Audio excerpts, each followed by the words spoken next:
Buenos días, vamos hoy a iniciar ya la parte del segundo parcial.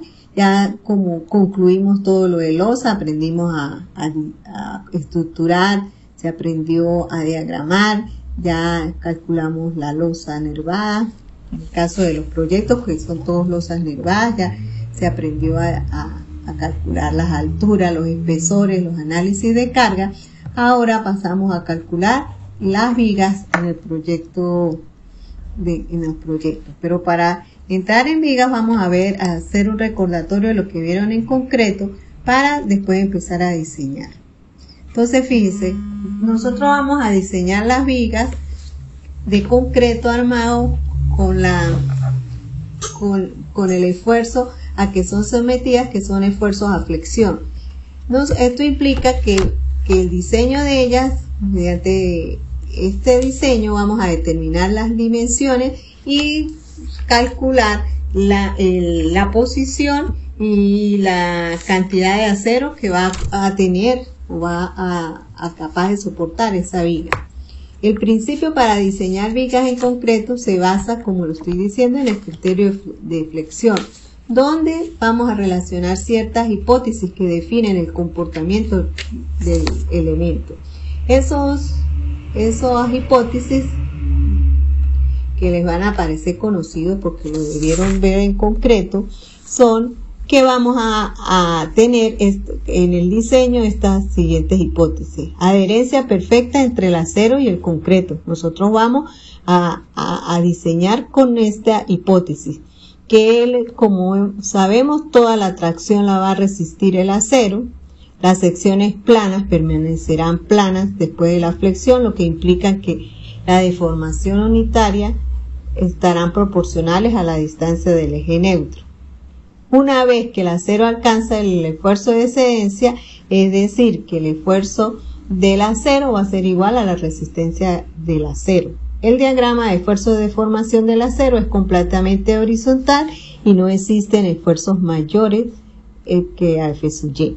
Y que la deformación última del concreto al instante de la falla es igual a 0,003. También recordaremos las diferentes fallas que se presentan en las deformaciones del elemento. Tenemos la deformación del acero, el tipo de falla por compresión, la falla balanceada, la falla por tracción, donde podemos identificar cuándo se inicia la afluencia del acero y cuándo se inicia el aplastamiento del concreto. Una sección, nosotros vamos a trabajar con una falla que inicie por fluencia del acero para tener que nuestra viga tenga un comportamiento dúctil. También vamos a ver los diagramas de esfuerzo y deformación que se vieron en concreto, como es el diagrama de compresiones. Van a ver recordar el bloque de compresión, que era igual a A, que es igual a beta sub 1 por C, donde C es la posición que tiene el eje neutro y beta sub 1 corresponde a la resistencia que trabajemos el concreto. Aquí tenemos abajo, pueden ver cada uno de los elementos que tiene el diagrama de esfuerzo y deformación. Fíjense que para la resistencia del concreto menores o iguales a 250 teníamos una beta sub 1 a 0,85 y para mayores tenemos que aplicar esta ecuación y nos van a tener que estar esos valores en este intervalo que están viendo ustedes. También vamos a ver los esfuerzos que genera ese diagrama de esfuerzo, como es la compresión y la tracción, definiendo cada uno de los factores. Esto es recordándolo porque esto ya ustedes al hacer un recordatorio de todo esto ya se van a acordar de lo que vieron en concreto, pero que tienen que tener presente, porque al momento ustedes van a diseñar la viga y cuando tengan la viga ya diseñada tenemos que hacerle esta revisión para ver si está cumpliendo con lo que establece la norma, que son estos diagramas tanto de compresión como el diagrama de tracción.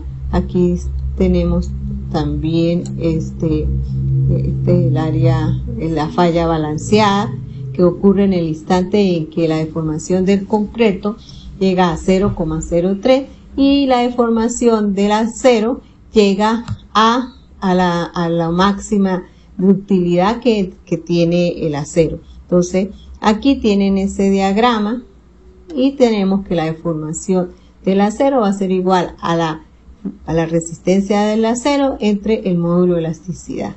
Y tenemos aquí lo que hemos estado viendo. Dice que nosotros tenemos, todo esto lo estamos analizando porque el par de fuerzas que nos rige en una viga es la tensión y la compresión. Si nosotros este valor que llamamos Z, o lo podemos llamar también JU, este valor es el que este par de fuerzas es el que nos indica que la viga esté trabajando a flexión. O sea que este valor de Z nosotros siempre tenemos que trabajarlo con altura, o sea que tengan las vigas mayor peralte. O sea, no pueden ser vigas cuadradas, sino vigas con mucho más peralte que la base de la misma. Aquí tenemos los análisis para llegar a la ecuación de la fórmula de la cuantía balanceada que debemos chequear en las vigas. Y aquí les coloqué como se dice, la conclusión. Es decir, que para una sección cualquiera construida con acero y concreto que cumpla con las propiedades de los esfuerzos y de la deformación, la profundidad del eje neutro en una falla balanceada será aproximadamente el 60% de la altura útil de la sección. O sea que para que verifiquen ustedes cuando estén diseñando la altura de la viga al momento de chequear, para no estar trabajando doble. O sea, con estos valores usted ya puede tener una aproximación también de la altura de la viga. Aquí tienen la falla balanceada, la cantidad de acero que produce en una sección rectangular. Cuando se produce la falla balanceada en una sección rectangular, tenemos para F sub Y 4200 y para F' sub C resistencia al concreto de 210 y 250, los valores límites máximos que debemos tener en la falla, en la cuantía balanceada. Y fíjese que la norma obliga a trabajar con cuantías menores a la balanceada para poder garantizar lo que nosotros queremos siempre, el comportamiento dúctil del elemento. Y la falla que sea por cederse al acero y no por el concreto. Aquí les saqué unas conclusiones de la falla por tracción. Ocurre con las siguientes condiciones y las ecuaciones que debemos chequear. Todas estas condiciones debemos, después que tengamos la viga diseñada, tenemos que chequear todas estas ecuaciones. Tenemos la capacidad de la viga con armadura sencilla. A ver, porque después que coloque el acero, ustedes deben verificar si la viga es simplemente o doblemente armada. Aquí tenemos todas las ecuaciones. Tenemos la capacidad de resistencia de la armadura sencilla. Y tenemos los valores de las ecuaciones ya como un resumen al final. Y tenemos la tenemos para dos casos, para una resistencia de concreto menor a 250 y para una resistencia de concreto mayor a 250. Se me fue. Se fue para atrás.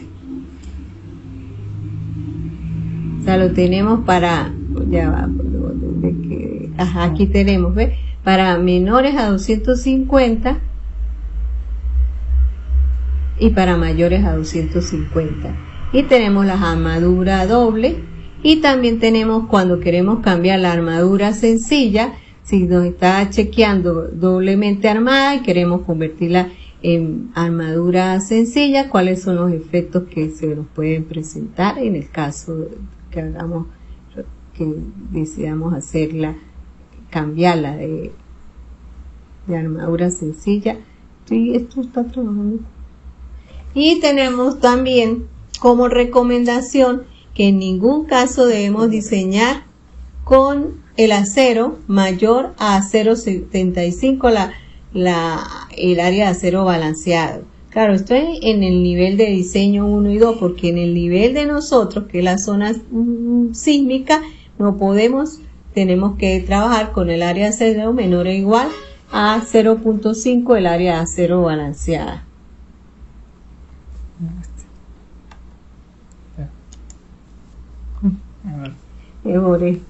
Y también tenemos pues los momentos, cómo van a calcular los momentos últimos con respecto a los que tienen el momento resistente y el momento actuante, para chequear también de otra manera si la viga es simplemente armada o doblemente armada. Toda esta parte de estas ecuaciones están referidas es solamente a la revisión de la viga que ustedes al final hayan diseñado.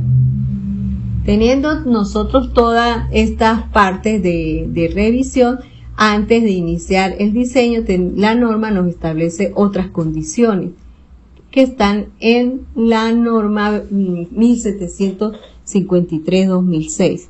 Entonces ellos tienen el nivel de diseño 3, tiene unos parámetros con los cuales ustedes ahorita que están que acabaron de hacer la diagramación y la estructuración del edificio, deben tomar en cuenta.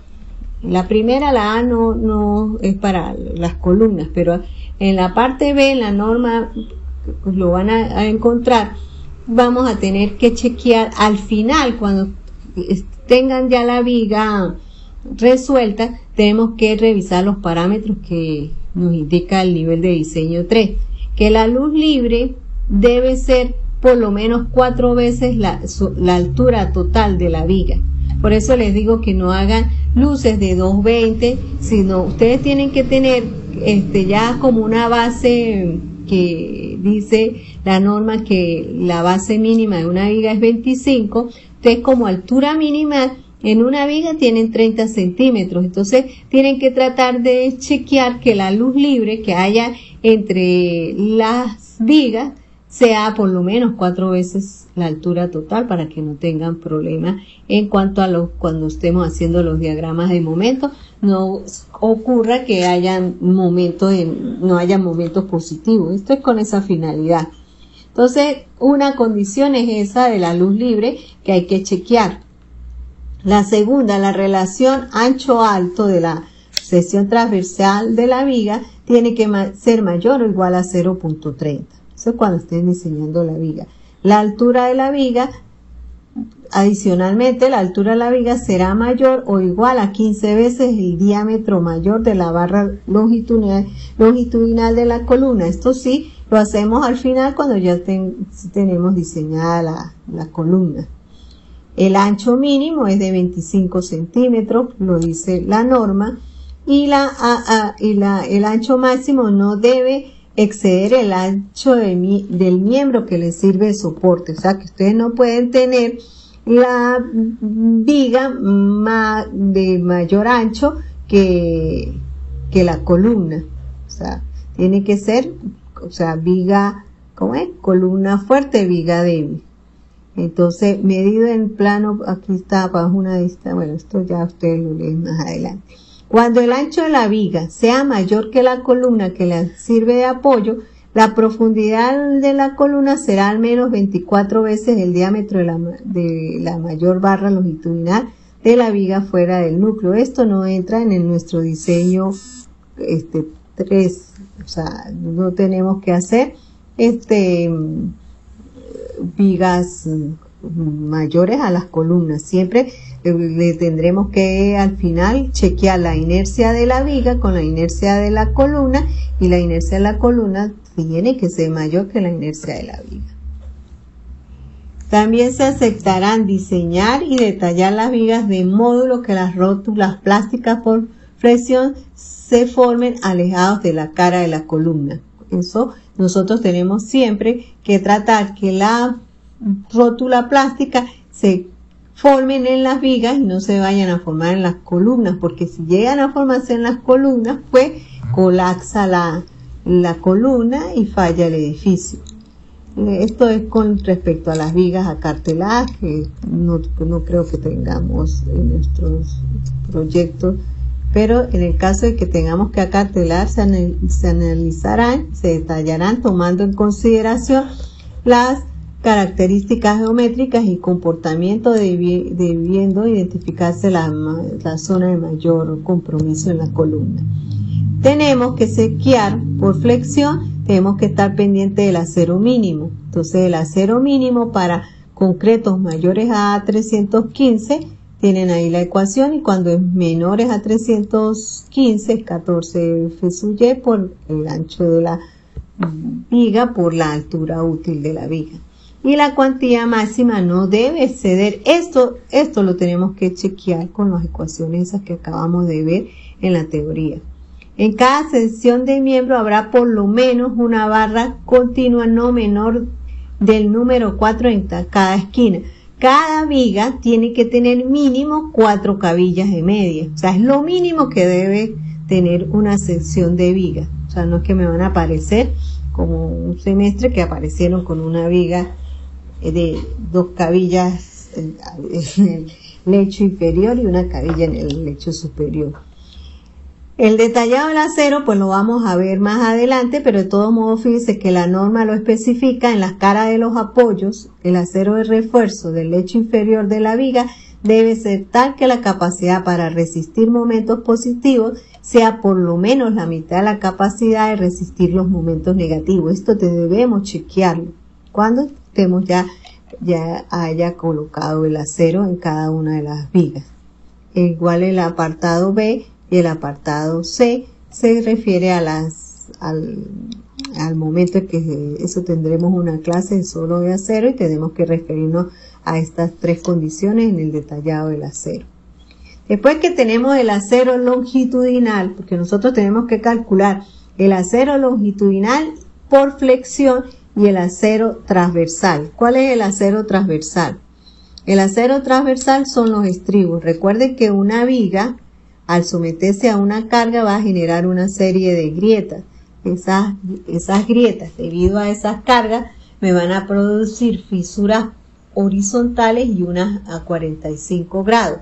Nosotros solucionamos el problema de las vigas, de las fisuras en el sentido vertical, con el acero longitudinal. Pero las que nos forman en las esquinas a 45 grados, lo tenemos que resolver con los estribos. Entonces, en la norma, en el apartado 18.3.4, hablan del diseño del refuerzo transversal. El acero del refuerzo transversal en los estribos, que son cerrados, como lo define la norma, tenemos que calcularle la longitud confinada. Esa longitud confinada en el nivel, porque ustedes venían calculando creo que con el nivel de diseño 1 y 2, aquí sí tienen que referirse al nivel de diseño 3 que lo establece la norma. Entonces, fíjense que aquí tenemos una tabla, la 18.3.4, que nos define la longitud de confinamiento, que va en función de la luz libre entre la altura de la viga, es la que nos va a decir cuánto vale la longitud de confinamiento. Entonces, cuando esa longitud libre que hay de cara a cara de la columna es menor o igual a 4, la longitud de confinamiento es H. Pero si la longitud de confinamiento entre la altura de la viga es mayor a 4, pero menor o igual a 10, tenemos que aplicar esta ecuación. Y si es mayor a 10, la longitud de confinamiento es igual a 2H. Luego tenemos que calcular la separación de los estribos en la zona de confinamiento. Y también la norma nos lo establece las 4 condiciones que debemos tomar en cuenta. Y luego tenemos aquí un detalle de la zona, cómo debe ir la zona confinada, que es esta zona, y la zona no confinada. En la zona confinada la calculamos por las condiciones que acabamos de decir, y en la zona no confinada van separados a 0.5 D, o sea, no mayor a 0.5 D. Entonces está la zona central, la zona de confinamiento, y Y estos son los 3 elementos que tenemos que calcular: el acero longitudinal y el acero transversal, para que la viga trabaje. Nosotros necesitamos que la viga presente una falla, un comportamiento de falla tipo dúctil, o sea, que se deforme, pero no vaya a colapsar. Más adelante veremos más detalle o haremos un ejercicio cómo vamos a calcular cada uno de estos elementos para que ustedes lo realicen en su trabajo, en su proyecto. Muchas gracias. Nos veremos en la próxima clase.